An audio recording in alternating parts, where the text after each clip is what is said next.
It began with a question no one had dared to ask in decades. What if Burkina Faso could be beautiful? Not in the way Western headlines define beauty, but in its own raw, radiant truth. For generations, the world has overlooked this landlocked West African nation, reduced it to footnotes of hunger, instability, and war. But in the spring of a new era, one man chose not to look away. Captain Ibrahim Traoré, the young soldier-turned-president, issued a challenge so bold it left both critics and admirers speechless. Invite 500 of the world's top travel bloggers to witness the soul of Burkina Faso. To walk its dusty paths, taste its ancestral dishes, and listen to the heartbeat of a people too long silenced. Some called it madness, others saw a miracle in motion. But the real question was this: can a forgotten nation reclaim its identity, not through war or wealth, but through storytelling? Do not blink, because what's happening in West Africa today could rewrite the story of a continent. Subscribe now and walk this journey with us, toward an Africa that speaks in its own voice. The announcement came not from a tourism board, nor a glossy PR agency, but from the highest office in the land. Captain Ibrahim Traoré, president of Burkina Faso, stood before his nation and the world to declare something unprecedented. We will invite 500 of the world's most influential travel bloggers and storytellers to come see us, feel us, know us, and then tell the world who we truly are. In a country where roads crumble before rainfall and power outages flicker like clockwork, the declaration sent shockwaves. But it wasn't bluster, it was vision. For decades, Burkina Faso had been boxed in by narratives it didn't write and reputations it didn't choose. Foreign investors spoke only of gold, uranium, and cotton. Aid agencies painted images of hungry children and cracked earth. The idea that Burkina Faso could be a tourism destination? Laughable. Until now, Traoré's announcement was more than a media stunt. It was a calculated reimagination of identity. Our beauty, he said, does not depend on comfort. It depends on truth. He knew that in the age of digital media, a single video of a drumming circle in Bobo Dioulasso or a sunrise over the Sahel could pierce through the fog of decades-long stereotypes. Multiply that by 500 creators, each with their own voice, platform, and following, and you didn't just have a media campaign, you had a cultural earthquake. The idea was ambitious. Over the course of several weeks, 500 content creators from across the globe, Asia, the Americas, Europe, and Africa, would travel to Burkina Faso to explore its cities, villages, forests, deserts, and festivals. Each would be free to document their journey however they saw fit. There would be no staged sets, no forced narratives. Only real encounters, real people, and real stories. The timeline moved fast. Within months, the Ministry of Tourism, now rebranded as the Ministry of National Narrative, opened applications and sent invitations to the most followed and trusted names in travel content. From YouTubers with 10 million subscribers to TikTok stars who could make a market vendor in Ouagadougou go viral overnight, the list was curated to balance reach, authenticity, and diversity. The selected bloggers were not just influencers. They were diplomats of perception, capable of doing what no ambassador ever could, make the world care. Because that, more than anything, was the unspoken goal. Not just attention, but emotional investment. But logistics posed a massive challenge. Burkina Faso's infrastructure wasn't built for mass tourism. Airports needed streamlining. Guest houses and eco-lodges required upgrades. Safety routes through desert and savanna had to be planned and secured. And yet, Traoré insisted, we must not polish ourselves for the world. Let the world see us as we are and love us for it. Ouagadougou would serve as the hub, the beating heart of the movement. But the arteries stretched across the nation. To Bazoulet, where sacred crocodiles cohabited with villagers. To Tiebele, where painted houses told centuries-old stories in symbols. To Sindou Peaks, jagged formations rising like ancient guardians of the earth. Every destination held a truth.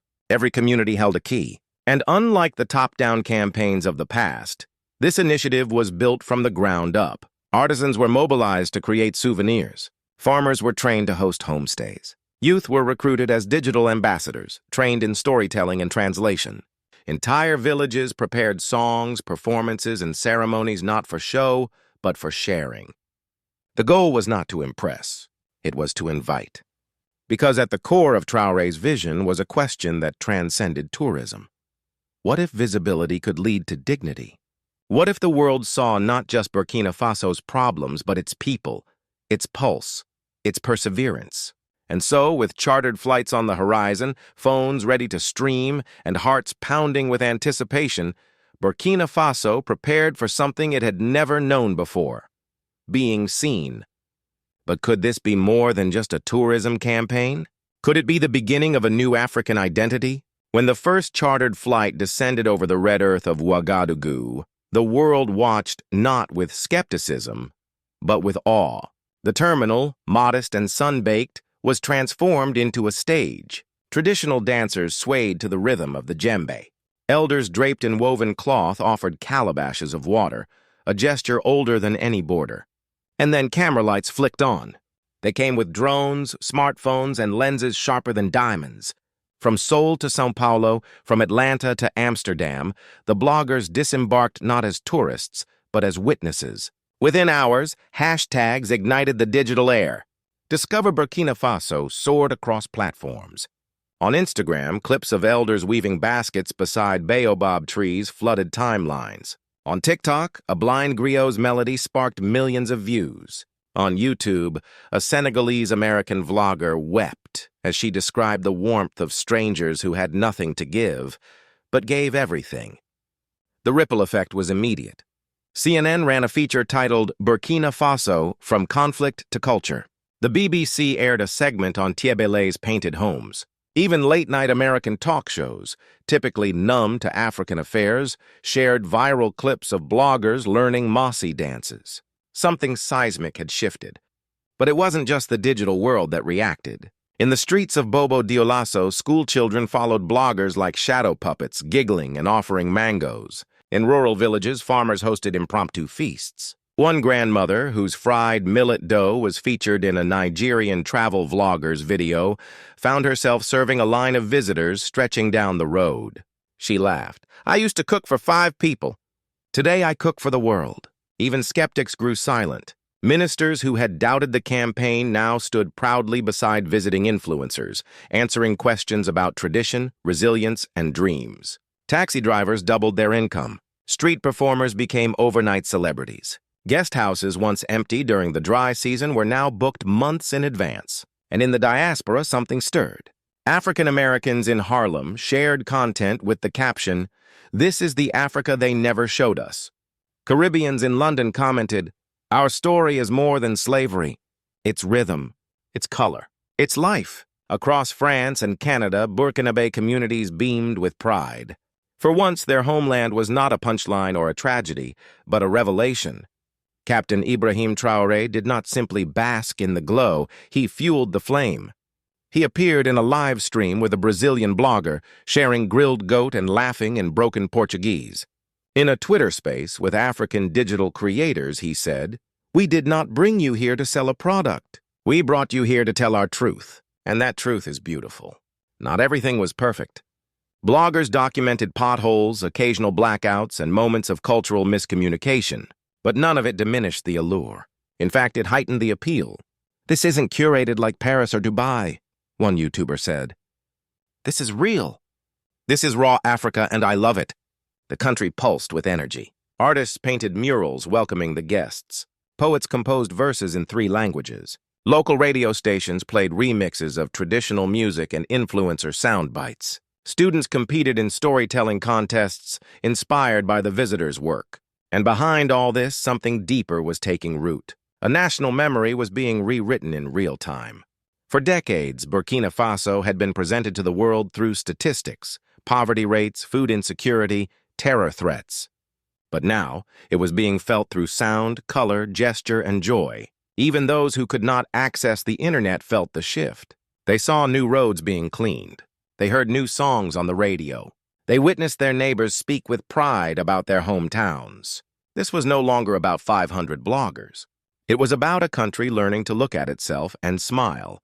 And far beyond its borders, African nations were taking notes. Mali's ministers scheduled emergency meetings to study the model. Niger's youth began a campaign called Tell Our Story. In Ghana, debates ignited about merging digital storytelling with tourism revival. The continent was no longer just inspired, it was awakening. What happened next would shake not just Burkina Faso, but the global narrative about Africa itself.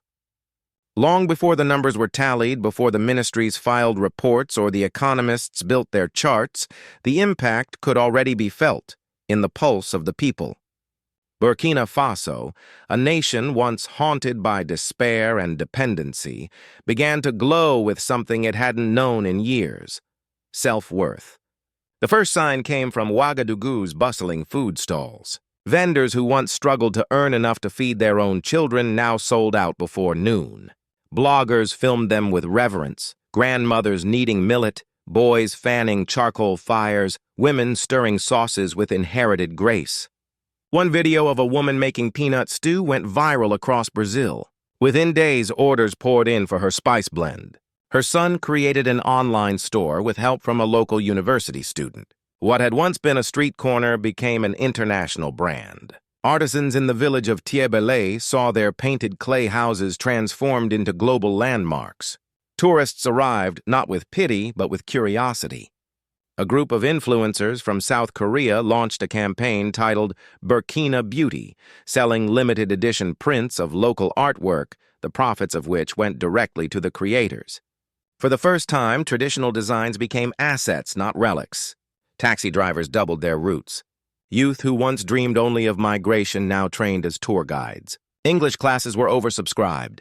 WhatsApp groups exploded with coordination between farmers, artists, and chefs preparing for future waves of visitors. And the numbers confirmed what the streets had already declared. Within 3 weeks, local business income rose by over 70%. But the economic effects, though remarkable, were only half the story. The deeper shift happened in how the people saw themselves. Burkina-Faso citizens who had long accepted the world's perception of their country as poor and broken began to challenge that narrative. They had heard for decades that they were irrelevant, that they needed saving. Now they watched millions around the globe admiring their culture, cuisine, music, and history.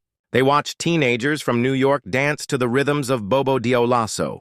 They read comments from Paris and Lagos praising their ancestral wisdom, and something in them stood taller.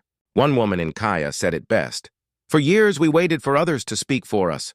Now we speak and they listen." That transformation was political. Quiet, yes, but profound.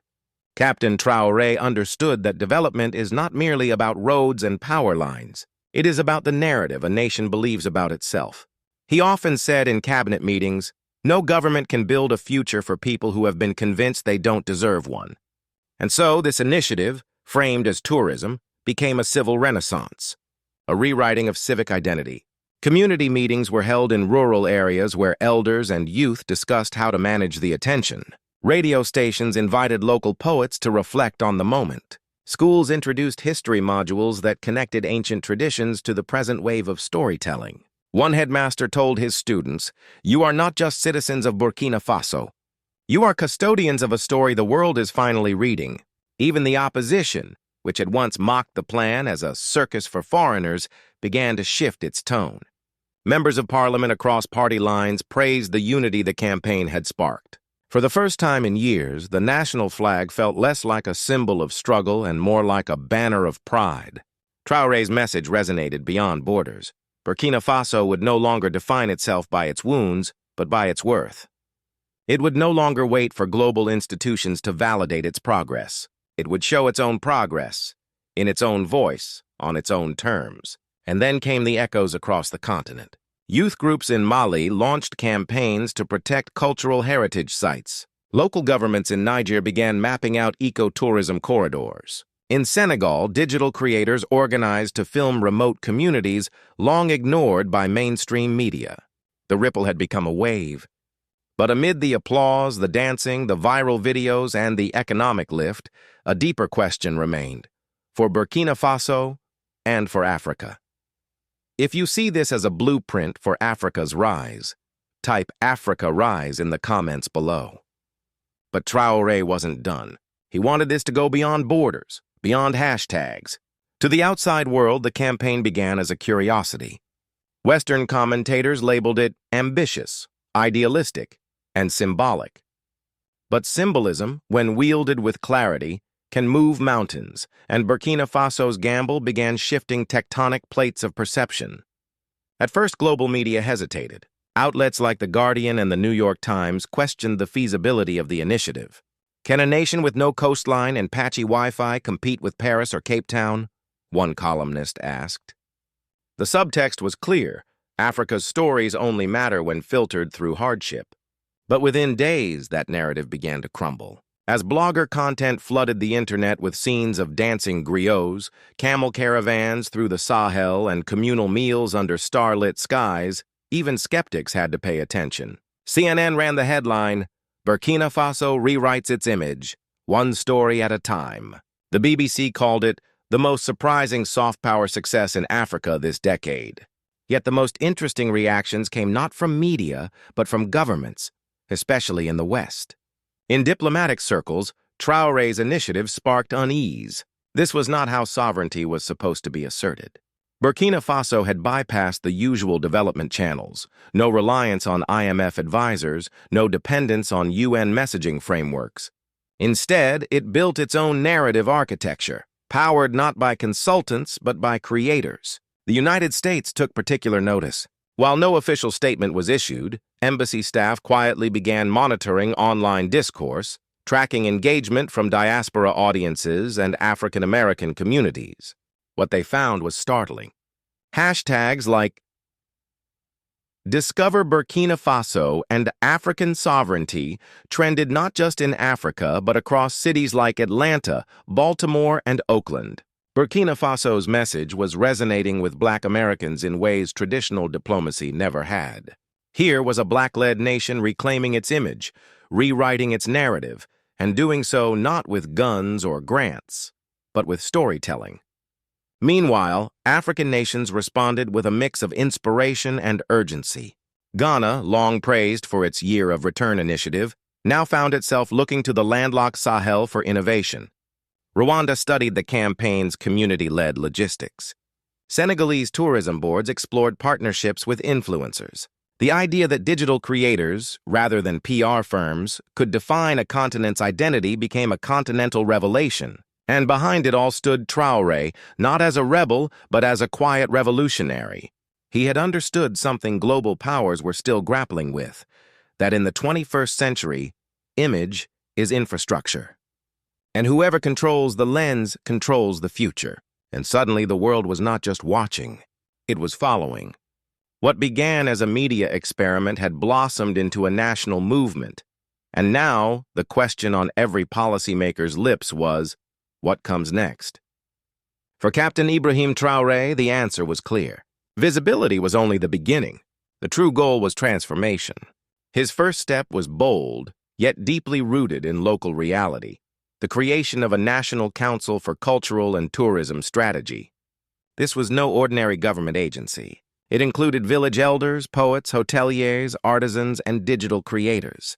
Its purpose was singular: ensure that the attention Burkina Faso had earned would flow back to its people, not just in fame, but in funds, in dignity, in opportunity. But Traoré rejected the temptation of over-commercialization. He refused offers from foreign chains to build sterile resorts. "We are not a theme park," he declared. Instead, the government prioritized community-based tourism.